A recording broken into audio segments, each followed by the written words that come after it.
"You've always been so unambitious, Scarlett," my dad said, his voice cutting through the chatter at the dinner table. "Not everyone is cut out for the big leagues, and that's fine. But leave the real work to people like your brother." I set my fork down carefully, my hands trembling under the table.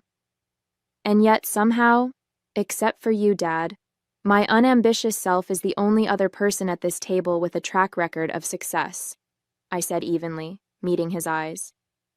My brother smirked, the same infuriating, dismissive grin I'd seen my entire life. "My name is Scarlett Greer. I'm 32 now, but when all of this began, I was just the overlooked middle child in a family where success was measured by flash and status. My dad, Richard Greer, built one of the most successful real estate empires in Chicago. My older brother, Benjamin, was his golden boy, the heir apparent to the business despite his carelessness. My younger sister, Olivia, was the family darling, more interested in brunch and brand deals than anything resembling responsibility. And then there was me, quiet, dependable, and, according to my family, forgettable. The rest of the dinner passed in a blur of chatter I wasn't part of. Benjamin boasted about some new property deal he'd supposedly closed, though I'd overheard whispers at the last company event that it was riddled with issues. My dad beamed at him, asking pointed questions to keep the spotlight on his son. Olivia chimed in here and there, sprinkling in anecdotes about her latest social escapades. Meanwhile, I sat quietly, pushing food around my plate, wondering why I still subjected myself to these dinners. When I was younger, I used to try to keep up, to impress them. I graduated near the top of my class and took on every internship I could find, thinking if I worked hard enough, they'd finally see me. But no matter what I did, it was never enough. "You're too quiet," my dad would say. "You don't have the killer instinct for this business." It didn't matter that I outperformed my peers, or that I had ideas to bring the company forward. They'd already made up their minds about me. The tipping point came a few years ago, not that my family noticed. I'd been sitting in one of the company's weekly strategy meetings, a formality where my dad and Benjamin made all the decisions while the rest of us watched. That day, I had a proposal, a detailed plan to turn a struggling property into a profitable residential complex. I'd spent weeks researching, running the numbers, and crafting a pitch I thought even my dad couldn't ignore. When it was finally my turn to speak, I barely got 2 sentences in before Benjamin interrupted. "That location's a lost cause," he said dismissively. "We've already sunk too much into it. Let's move on." "I've actually found a way," I started, but my dad cut me off with a wave of his hand. "If Benjamin says it's not worth it, then it's not worth it.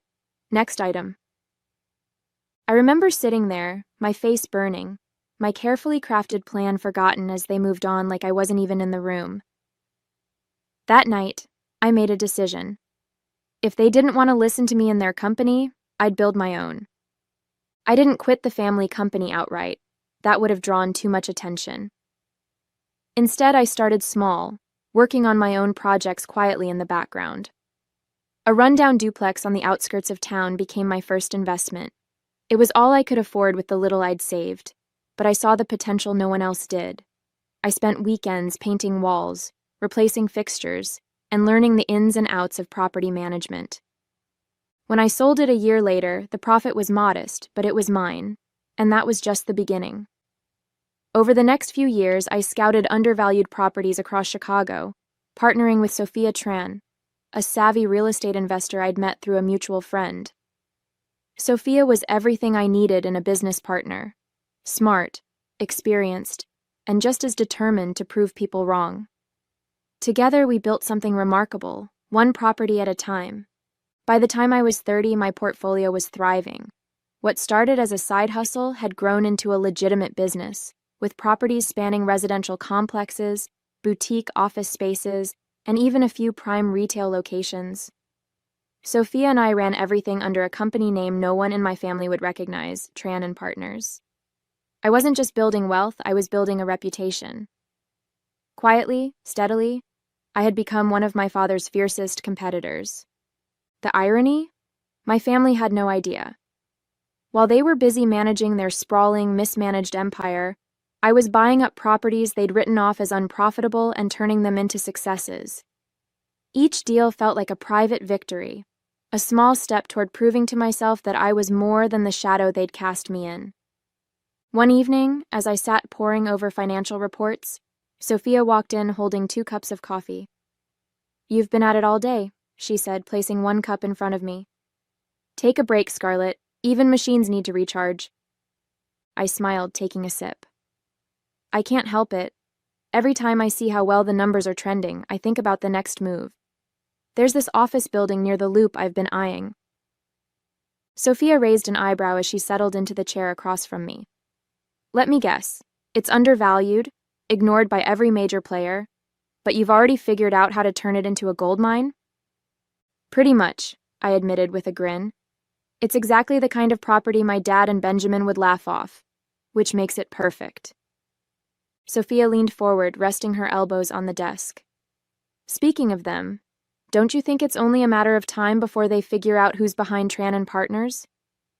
"Maybe," I said, shrugging. "But by the time they do, it won't matter. We're not just surviving, we're thriving. And besides," I hesitated, swirling the coffee in my cup. "Part of me doesn't even care if they find out anymore. They've already dismissed me my whole life. I've learned to live without their approval." Sophia tilted her head, studying me. "You're not doing this for their approval, Scarlett. You're doing it for you. And if they ever do figure it out, well, let's just say I wouldn't mind being a fly on the wall when that happens." I chuckled, feeling the weight of her words settle over me. "You're right," I said. "I'm doing this for me. And whether they find out or not, it doesn't change the fact that we've built something incredible." Sophia raised her coffee cup in a mock toast. "To building something incredible." I clinked my cup against hers, a renewed sense of determination burning in my chest. To building something incredible. At every family gathering, my dad and Benjamin never missed an opportunity to remind me of my so-called uselessness. "Scarlett, when's the last time you even stepped foot in the office?" my dad would sneer, shaking his head as if my very presence was an insult. "You know, for someone with shares in the company, you sure do a great job of making yourself invisible." Benjamin, always eager to pile on, would chuckle and add, "Not that anyone notices, of course.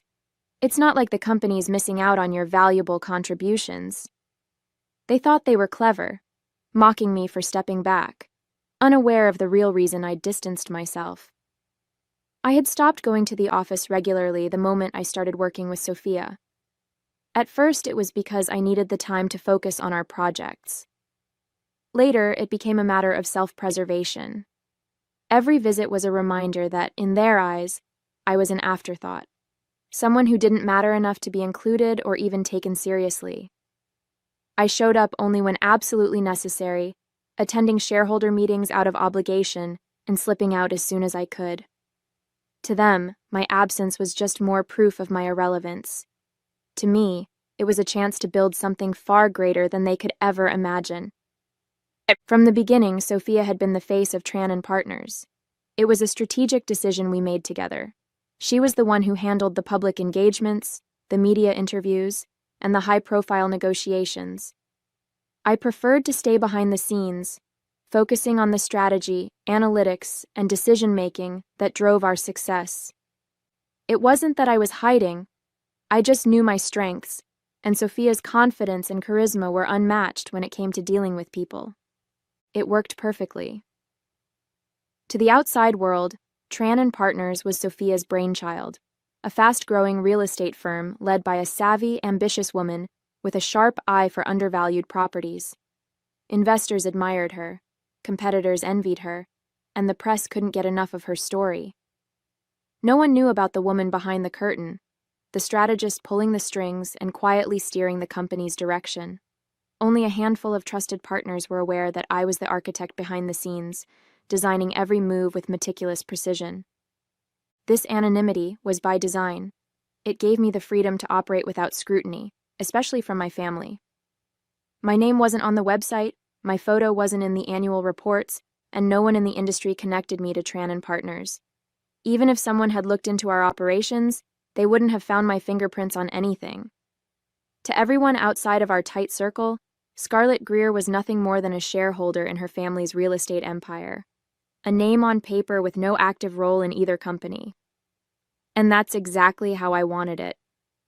Not even my father or Benjamin suspected that Tran and Partners had anything to do with me. To them, it was just another small competitor, nipping at the edges of the market. They'd never think to look closer, never imagine that the company slowly outpacing them in certain areas was led by someone they'd dismissed as irrelevant. The irony wasn't just satisfying, it was my greatest weapon. But I knew this balance couldn't last forever. The bigger we grew, the more attention we'd attract. And one day, whether I was ready for it or not, my two worlds would collide. The industry gala was the kind of event my dad and Benjamin thrived on. It was all about networking, rubbing shoulders with the who's who of real estate, and reminding everyone why Greer Enterprises was considered a powerhouse. I wasn't planning on going, it wasn't really my scene, but Sophia insisted. "Come on, Scarlett," she said as she tossed an elegant black dress onto my couch. "You've earned a night to celebrate. Besides, it'll be fun to watch everyone squirm when they realize how far Tran and Partners has come." I reluctantly agreed, knowing my presence would likely go unnoticed. My dad and Benjamin were sure to be there, but they'd written me off so thoroughly that I'd be just another face in the crowd. And I was fine with that. At least that's what I told myself. The ballroom was breathtaking, the kind of opulence that screamed old money.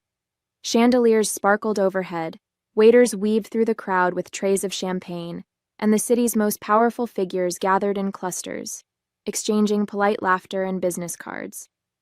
As soon as I spotted my dad and Benjamin, I knew the night was about to become an exercise in patience.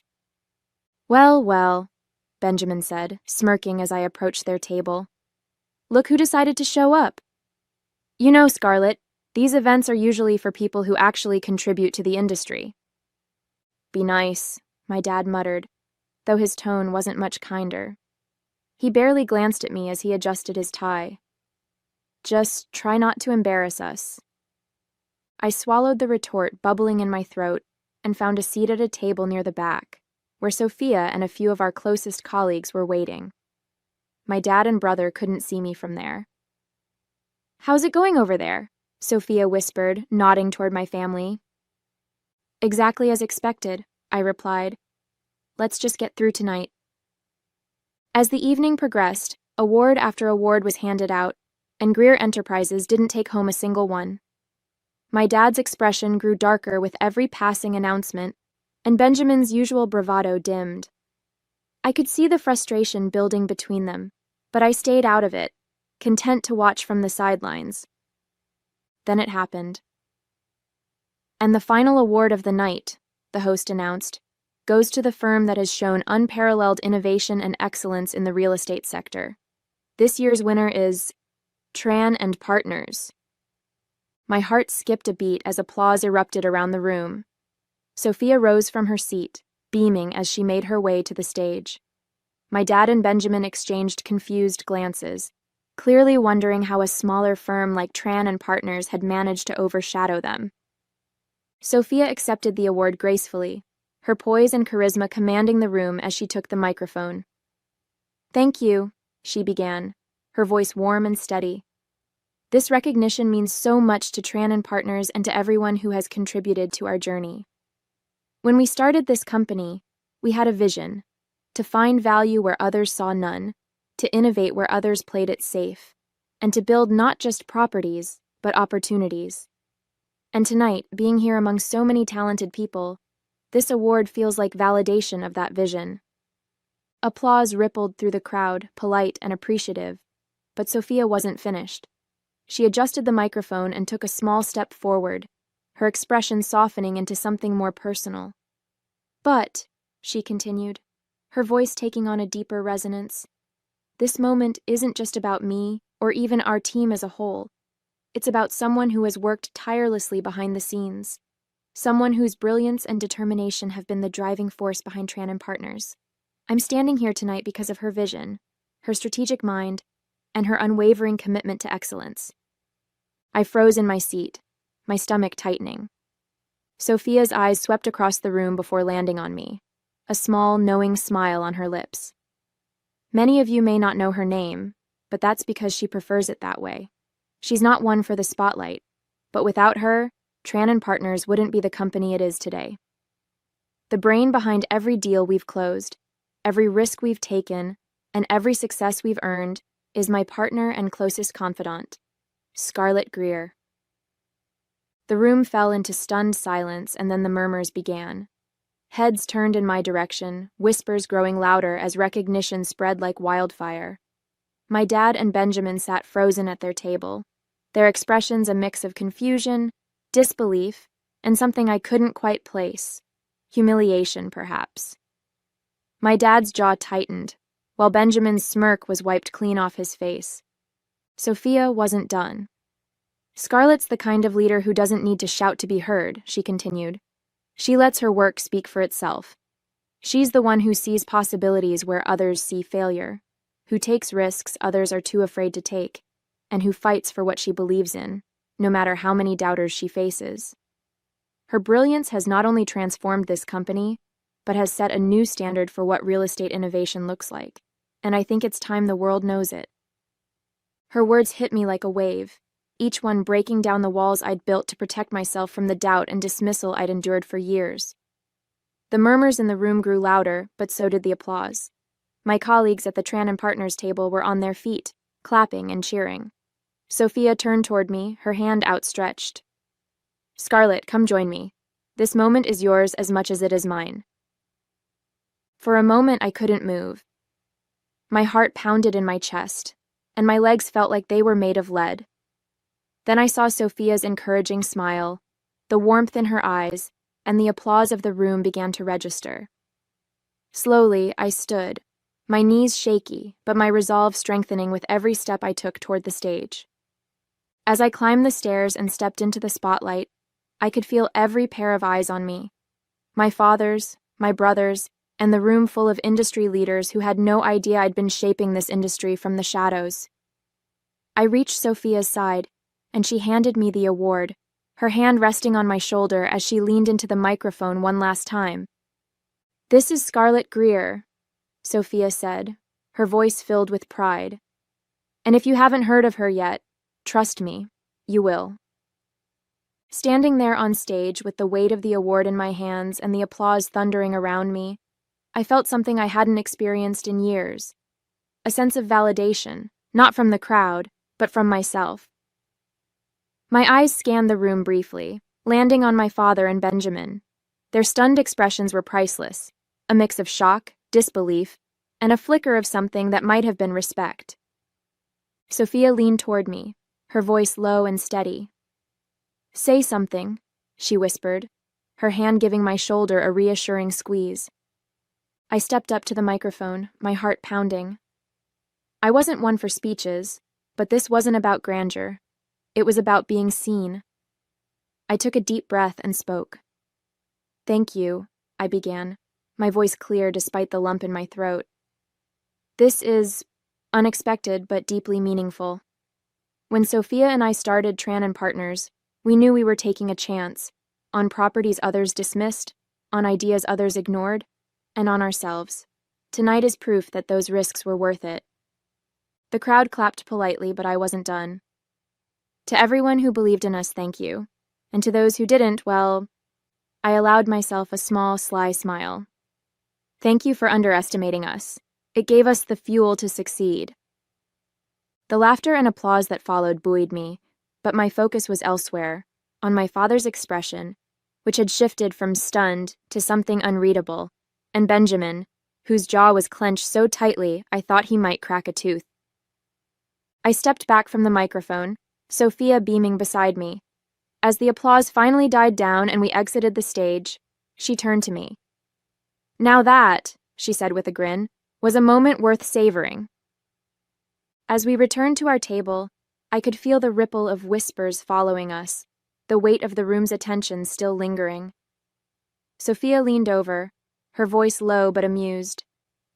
I'd pay good money to know what's going through your dad's head right now. I glanced toward their table. My father sat stiffly, his hands clasped on the table in front of him, staring straight ahead.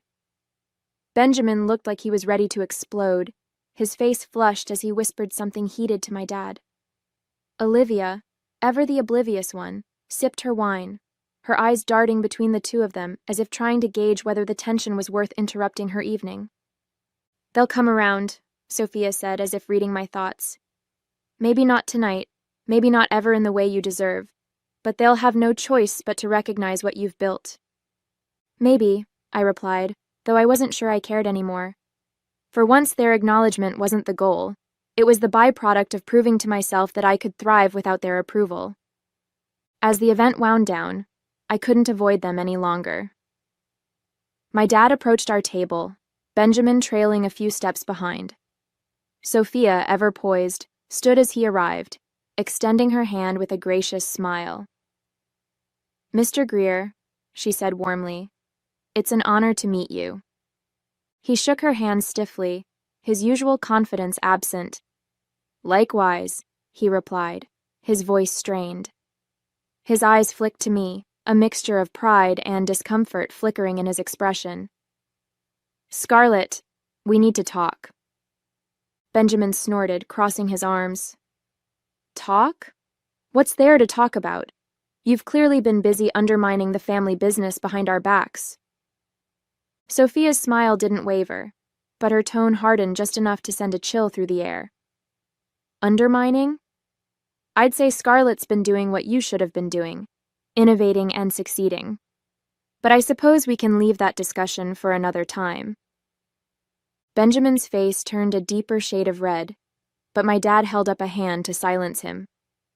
"Enough," he said sharply. He turned back to me. "Scarlett, can we step outside for a moment, just the two of us?" I followed my dad out onto the terrace, the cool night air a welcome relief from the intensity of the ballroom. The city lights stretched out before us, glittering against the dark sky. He stood silently for a moment, his hands resting on the railing, his shoulders unusually tense. Finally, he spoke. "I didn't know," he said quietly, his voice heavy with something I couldn't quite place. Regret, maybe. "I had no idea you were capable of all this." I crossed my arms, leaning against the railing beside him. "That's because you never cared to find out," I replied, my tone even but firm. "You and Benjamin were so busy dismissing me that you didn't bother to see what I was doing. You wrote me off without a second thought."